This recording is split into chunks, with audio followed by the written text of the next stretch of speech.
So welcome to the latest edition of the Life of Tri podcast. Today we're going to talk about Ironman UK, also known as Ironman Bolton. We're just going to have a general chat with Nick Owen, who joins me via Zoom. Nick is first timer for Ironman, but has done triathlon for a number of years. This was going to be his first Ironman. So, Nick, thanks very much for joining us. It's a pleasure to have you on. Pleasure. No, thank you for inviting us. Ironman UK was going to be your first Ironman distance triathlon.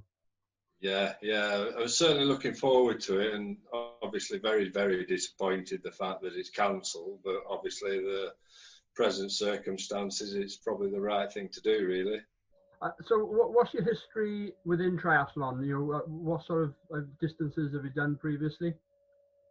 Well, it all started with I watched the London Marathon every year, and I always thought I fancy that feeling of running up to the finish line. And when you see people achieve that sort of goal that they'd set out to do, I thought, I fair fancy a do at that. So I started the day the 2014 London Marathon finished. That's when I first put on a pair of trainers since I'd left school. To then, my goal was to do the London Marathon the next year. So I put on a pair of trainers and I tried running a mile. And honestly, I couldn't run 500 yards. It was a disaster. But I thought, no, I'll keep going. I'll keep going for a year. And I trained for a year, and I did it. And I did it for charity. And because I got to a reasonable fitness then, I thought, well, let's not let that slip away. And I looked at triathlon. I thought, well, I'll have a go at that. And it started from there, really. So 2015 was my first triathlon, just a sprint one, and then gradually built up from there. I think that's probably what most people do for doing an Ironman. They start off with the small ones and keep going, trying to do one bigger, longer, and better, don't they? Well, you say this, but I did a podcast recently with a mate of mine, actually, and he's jumped straight in with Ironman Wales as his first triathlon. Wow. And I will admit, Ironman Wales was technically the first triathlon I signed up for. It wasn't the first one I did, but I signed up for Ironman Wales, and and my other half said to me, "Don't you think you better do a triathlon beforehand?" And as preparation, I was like, yeah, shit, maybe I better. Well, how long did you have to prepare for that then? Because obviously I'm looking at my preparation, and realistically, it started in 2014 with running. Yeah. So that's years and years to sort of get to where I'm at now. How did you? Yeah, I will admit, I was running a little bit beforehand. I've done a couple of half marathons. I am from Cardiff, so we've got quite a big half marathon. And it's about 25,000 people roughly, maybe a little bit less every year do it. So it's quite large. And my other half's a runner, so I eventually got part of a running club, quite a social running club, and then a few of those guys were doing Ironman. And I went down 2011 to the first Ironman Wales, and that was a bit of an eye opener. I knew about triathlon before that, but never really knew what it was. And I don't know if you've ever had a chance to go down to Ironman Wales, but it's no, I've had friends that have done it, and I've followed them when they've been doing it, if you will, and social media obviously makes it more accessible now, doesn't it? So with you training, you said you started off with running and you moved up into triathlon. Did you have many mates doing triathlon beforehand? No, I don't really know why I sort of did, because I can't swim. When I started running, I couldn't run a bath, but my cycling was all right. Cycling I enjoyed, and done that since leaving school, mountain bike racing and that sort of thing, a couple of time trials, local and things like that. So cycling was fine. And then obviously doing the marathon, my running was all right. But that swimming, I mean, even from then till now, I've got to admit, it's a challenge. It's the one I don't like. Out of them all, I've struggled with. And what's Bolton? Bolton is a lake swim? Yeah.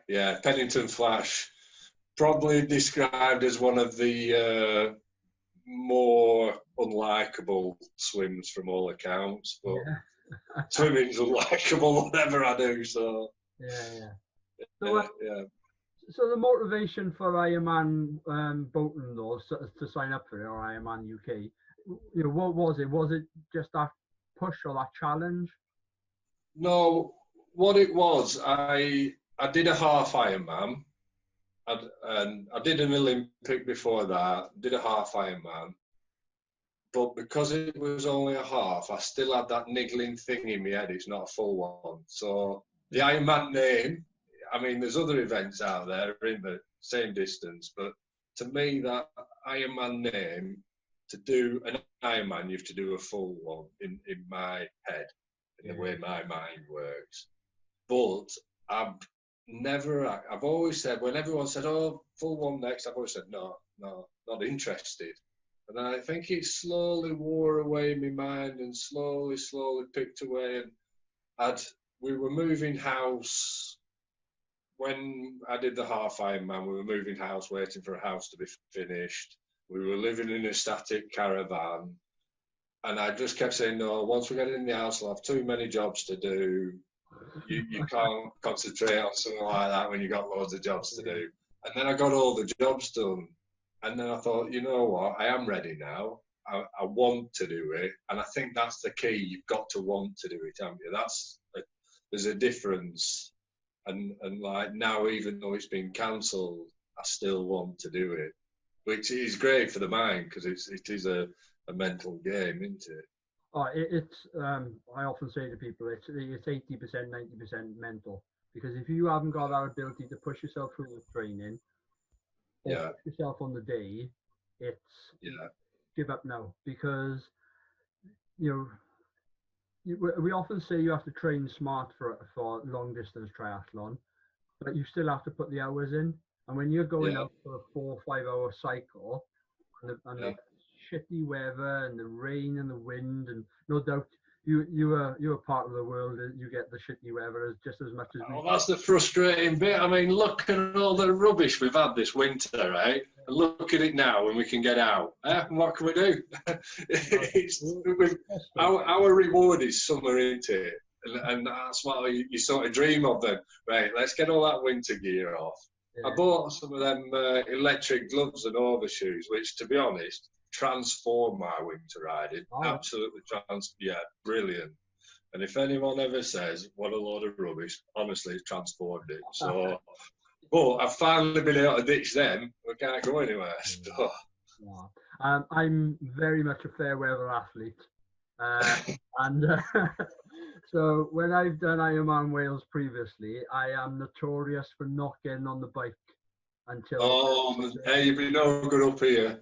I get you crossed off list straight away. We have a group ride we do on a Thursday night. It's called the Chippy Ride, because it starts from the chip shop in Settle. And there's a group of us. It can vary, because it started off from a group of lads that wanted to ride from Derry House down to south of France for a charity ride. So one of their training routes was doing this 37-mile loop round Settle, up round Clapham, round the tops, rain or shine, sets off at the same time. It's going whether you're there or not. And we keep doing that in winter. And it's like the times when you go, I don't want to go out tonight. But they're going, so you go. So that's every Thursday night, and then they go for chips afterwards in chip shops. There's the reward, isn't it? There's the reward. No. So what's Bolton like as a course for the bike? Is it, because they've changed it in recent years, haven't they? And hasn't it gone really different? Yeah, well, last year when Bolton Ironman finished, again, that's when I decided I'm going to do it. So last summer, I managed to get a few rides in from home, setting off from home, go and do the full route, the full lap, and then coming back. And that full lap was actually, it was pretty gruesome, really. But the lap where they've changed it to now is pretty good. So I actually bought a new bike, because I thought, for me personally, going around there on a time trial bike wasn't the be all and end all. I don't think it'd been, for me personally, don't, you know, the first timer. So I went and bought a bike with disc brakes, thought that'd be a lot better. But now the course they've changed it to, I've decided I'm going to ride it on my TT bike now. All right. It's so much better. It's a really good course, to be fair. So I'm quite pleased that they've sort of listened to everyone from last time and acted on it. Well, that's good. That's nice to hear, actually, because you often hear, especially with the Ironman brand, you know, people, they just say, oh, they're all about the money. They just fleecing people for it. So Yeah. you know that they actually are listening to sort of the fans and the participants. Yeah, and I think for them, it's a difficult one, isn't it? Because an Ironman's not meant to be easy, is it? Full stop. You can't put them distances together and think, oh, you've made it too hard. It is what it is, but the actual course before didn't flow. As a to enjoy cycling, it wasn't a nice flowing course, and I think you've got to look at it. And I think also we've been 3 laps of a shorter course, there'll be more crowd, there'll be more atmosphere. They definitely made the right decision. Oh, good. Because again, I'm used to Ironman Wales. That's the one I've done a few times, and the bike course there, people often perceive it as being really difficult. And don't get me wrong, it's hard, but what you've got is a rolling course, and none of it's flat. And there is a way up for those people who are doing it for the first time, whether you use a TT bike or whether you use your normal road bike. For me, I've always used a road bike just because there is quite a lot of climbing in it, and I just think on a road bike, I'm more comfortable climbing. Yeah. I don't know what your brakes are like on your TT bike, but mine are blooming useless. You might as well chuck a weight out at the back. So it's not, if it pissed down, going down them hills on Old Bolton course, that'd be a missile through someone's front window, I'll tell you. Yeah, cycling is probably my weakest discipline, and it's because I have no. Don't you see some people and they ride like they're a motorcyclist? They hit the right lines, they take the corners correctly, they brake at the right times, they accelerate out of the corners. Oh, nicely. I'm the exact opposite of those. So I'm on the brakes all the time, and the guys who I cycle with, they're all constantly having a go at me, saying, keep going. Think of time you're losing on them brakes, you pussy. And I'm a climber, so things like Ironman Wales, the course really benefits me because I'll climb all day. But God, am I dead awful at coming down them. But I think as well, like a flat course is equally as hard because you get no let up, do you? Yeah, so I think this Bolton course will be good because the descents that are in it now, you get a bit of relax on it. It's not as, whereas before it was to concentrate going downhill as much as uphill, really. I did half Ironman was my first ever Ironman, and it was in the Cotswolds, and it was a lovely flat course. And I remember coming off the bike thinking, I've averaged 21, 22 miles an hour here, and I came off, and I thought it was amazing. And they led me into such a false sense of security when I did Ironman Wales, or the training for Ironman Wales. I went and rode the course, and I thought, I'm not going to be a 21, 22 mile an hour bike here. No. I'd be struggling to hit 17, 18 miles an hour. But it's a funny one. So how has your training gone though over the winter? It's been brilliant. I actually I've never had it before, but I've been getting some help from Mark at Bespoke Physiotherapy in Clitheroe, and he's been doing my plan and linked up with Training Peaks and all the rest of it. I think when I did half Ironman, I just did it all myself. Training went well, race went well, but after we have our local club, Ribble Valley Triathlon Club, and that's what I use for my swimming training. And there's a few there that have done Ironman. They've always been saying, look, you need a coach. So I've been using Mark, and he's been brilliant, and he's done these sort of events. So, and I think having a coach that's done it, you have more respect knowing they've been through it. I think that's a big thing. There's so many online places and so many, you just wonder if they're just printing some stuff off. There's good and bad, but to have someone local, someone to help, he's been guiding me. He's been looking at what I'm doing all the time, checking, and we've been in touch with each other all the time. So yeah, that's been a great help as that. Well, that was going to be one of my questions actually. Whether you had gone there alone or whether you'd got a coach, because a lot of people doing it for the first time will just get the Don Think book and try and work it out for themselves. Yeah, and that was one reason why I used Mark, because when I looked at these books, I'm looking at it thinking, there's no way, me personally, I'm not going to go and do something before I go to work.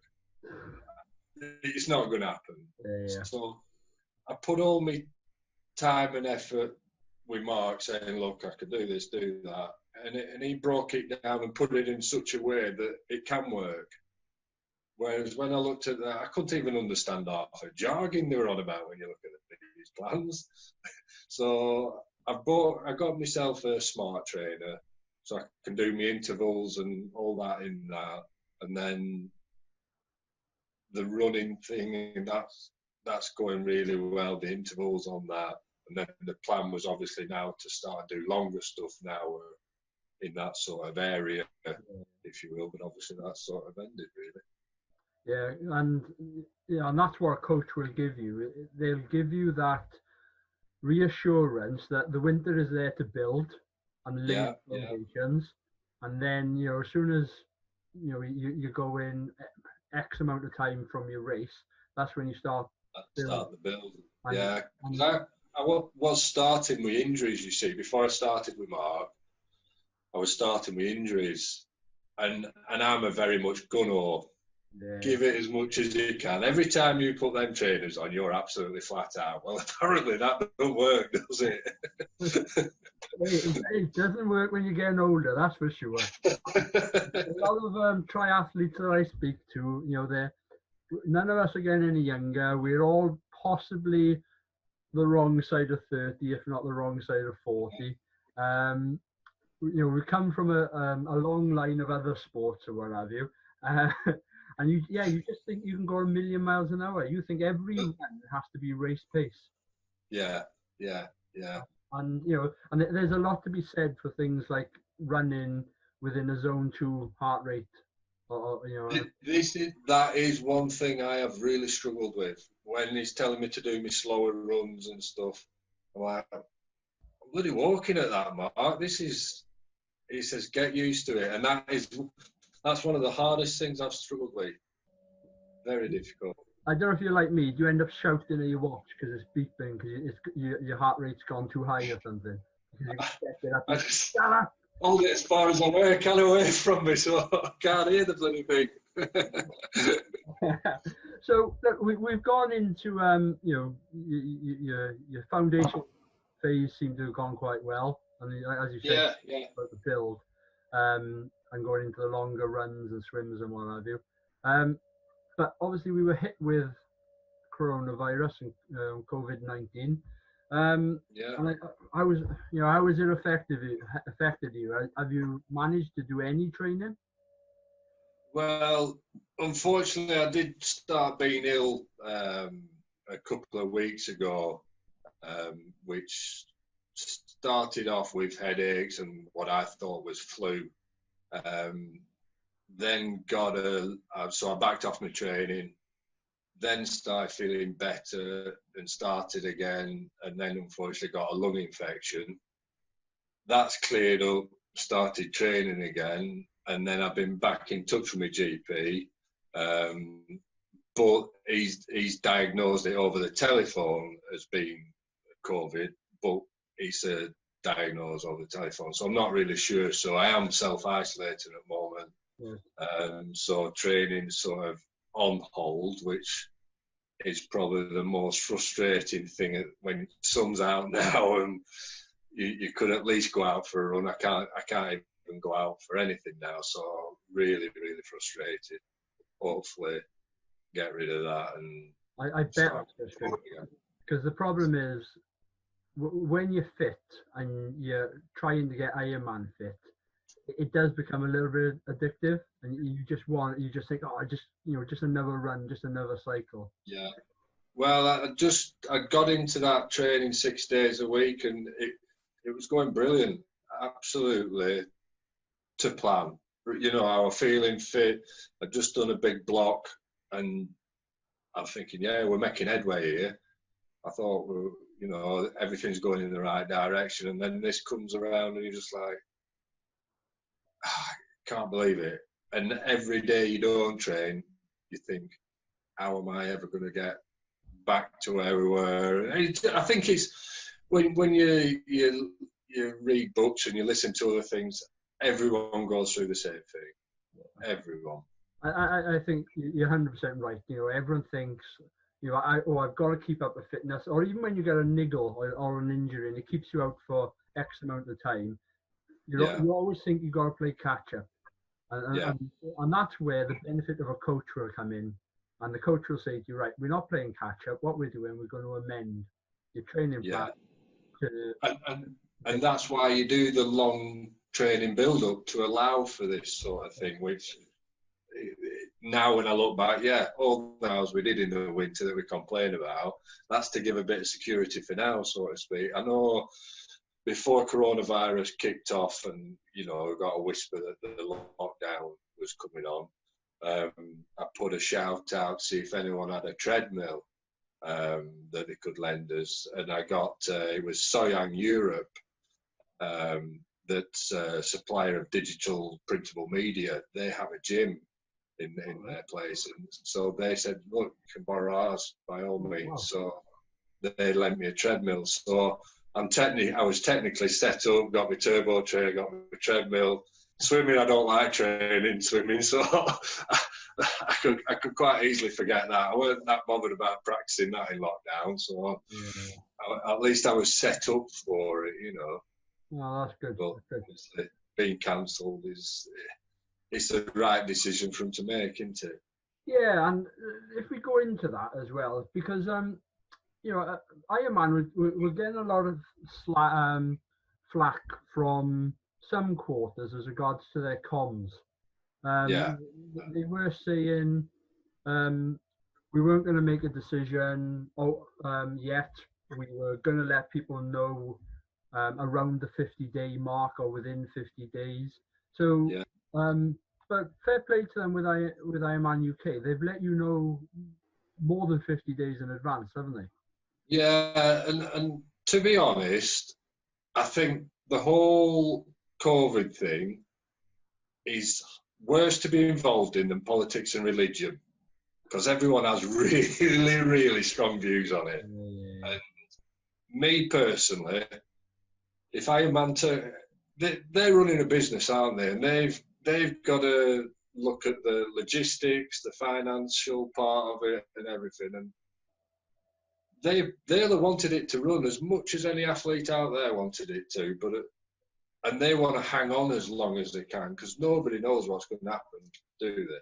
Nobody knows. So if they turn around tomorrow and said, look, we've got it wrong, everyone's going to be let out and can do what they want, you can start swimming training again, I'd be there on that start line. I wouldn't spit my dummy out or all, they've changed their mind, I'd be there. It's an event we entered, that's what I've signed up for. So the fact that they've had, ideally, I'd have loved them to put it on in, say, September or something like that. A bit longer to train, a bit cooler to racing. Yeah. That would have been my perfect scenario. Well, that's going to be my next question to you, actually. If they had postponed, would you have done it? And obviously, you answered that. Yeah, definitely. I can't. Ironman is a journey, isn't it? Everyone always tells you about this journey and the mental strength you need for it. And I think this is a fine example of it. It's my first one. you psych yourself up. You've how many runs, how many swims, how many bike rides do you go on where that's all you think about? That, I mean, for me, I become a bit obsessed with it because I want to do my best, and that's all I think about. So to have that goal taken away from you, and you think, right, I've got another winter to go through, that takes some getting your head around that. If someone's done one before, then they say, oh, I've done it. But for me, I've never done it, and I want to do it. So I don't know if that's a bit different, or if it changes if you've done one before, or how it works, really. And so, yeah, if what have they offered you at the moment? Is there a refund? Is there deferral to next year? I think it's, for me, well, it's an automatic deferral to next year, I think. I haven't looked into it. I think they've made the announcement, but not clarified 100% what's happening, really. Yeah. I know there's a lot of things on social media of people complaining they never give you your money back. So I presume that's not an option anyway. But for me, I'm just automatically try and defer to next year, really. And you are right, because you mentioned it earlier. You know, they're running a business, and within Wales, we've got a company called Activity Wales, and they run the long course weekend. Which all right, yeah. Yeah, is that the one on TV, isn't it? Yeah. And it's a cracking event. You know, they do the swimming on the Friday, they do the bike ride on the Saturday, they do the run on the Sunday. Yeah, it looks really good. Up to full Ironman. But they had quite a big bit of backlash this year because they cancelled the whole event and then they only give partial refunds. Yeah. And I think they backtracked slightly and they ended up giving more of a refund and then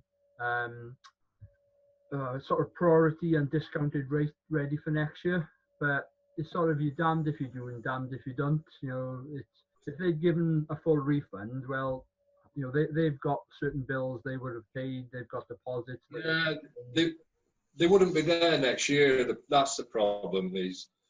I see both sides to it. You know, we pay a lot of money to enter these events, and it isn't cheap. If you want to do triathlon, full stop, it's expensive. There's no cheap way of doing it, is there? No. So everyone puts a lot of time and effort in, and unfortunately, this is one of them circumstances that it's out of everyone's hands. And I know people are saying, I read about it on Facebook and all your different groups, and yeah, it's a lot of money to enter, and it's taken away, and they're only giving you half back. But we are, I mean, I might be speaking out of turn, but me personally, we're doing this as a luxury. It's an event. It's not a necessity. No. It's an event to achieve your own goal, isn't it? And if we don't get all the money back, hey, believe me, I'm as tight as they come. I want every bit of penny back, but it's not going to happen. So if we get it all back, we'll have nothing to race next year. That's the way I look at it. So I'd rather, if it can get deferred, just put all events on hold. You get to do them next year, and you get a bit longer to train. So I know we're in a funny situation at the moment. We're in lockdown. We don't really know what's around the corner. But if some of this eases, will you try and do another maybe shorter distance triathlon later in the year? I think so, yeah. It's nice to keep your finger in it and just keep motivation going that way. Yeah, I think so. I think the only problem is because I have to sit down with Mark, and just work out what we're going to do, how we're going to work it, and how the training will change now. But my thoughts would be I'd prefer to go out and do longer, steadier miles, just build up that way.